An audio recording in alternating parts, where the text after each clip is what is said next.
కర్నూలు జిల్లా కౌతాల మండలం ఎరిగేరి గ్రామంలో ఉద్రిక్తత చోటు చేసుకుంది. ఎస్సీ కాలనీలో సీసీ రోడ్లు వేయాలని కాలనీ వాసులు రోడ్డుపై బైఠాయించడంతో భారీగా ట్రాఫిక్ జామ్ ఏర్పడింది. దీంతో ఉరుకుంద వీరన్న స్వామి దర్శనానికి వెళ్లే భక్తులకు గ్రామస్తులకు తీవ్ర వాగ్వివాదం చోటు చేసుకుంది.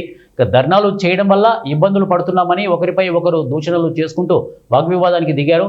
4 సంవత్సరాల క్రితం ఆర్జీటీ స్వచ్ఛంద సంస్థ వాళ్ళు ఇల్లు నిర్మించారు. కానీ సీసీ రోడ్లు వేయకపోవడంతో వర్షం వస్తే కాలు బయట పెట్టలేని పరిస్థితి ఉందని అధికారులకు పలుమార్లు ఫిర్యాదు చేసినా పట్టించుకోవడం లేదని గ్రామస్తులు ఆవేదన వ్యక్తం చేస్తున్నారు. ఇక పోలీసులు రంగప్రవేశం చేసి గ్రామస్తులకు సర్ది చెప్పి ధర్నాను విరమింపచేశారు. మనుషులు నడవడానికే లేదా గ్రామంలో 100 ఇల్లు దాదాపు 400 మంది నివసిస్తున్న మా ఎస్సీ కాలనీలో రోడ్లు లేవు. కరెంట్ ఏదో స్తంభాలు ఏదో లోకల్ ఎమ్మెల్యే గారు ఏదో స్తంభాలు వేపించి పెడితే కరెంటు గవర్నమెంట్ ఇచ్చింది. రోడ్లు లేవు, మంచినీళ్ళు లేవు. 4 రోజులకు ఒకసారి మంచినీళ్ళు వస్తుంటే 4 రోజులకు ఒకసారి వీళ్ళంతా పైపులు డబ్బాలు పెట్టుకొని ఆ ఇనప ఆటల మీద తీసుకొని వెళ్తున్నారు. 4 రోజులకు ఒకసారి పైపులో ఉన్న వాటర్ రాదు. మరి ఎక్కడికి వెళ్ళి స్నానాలు చేయాలి సార్? అశుభ్రతలో ఉంటే రోగాలు వచ్చి ప్రాణాలు పోతున్నాయి.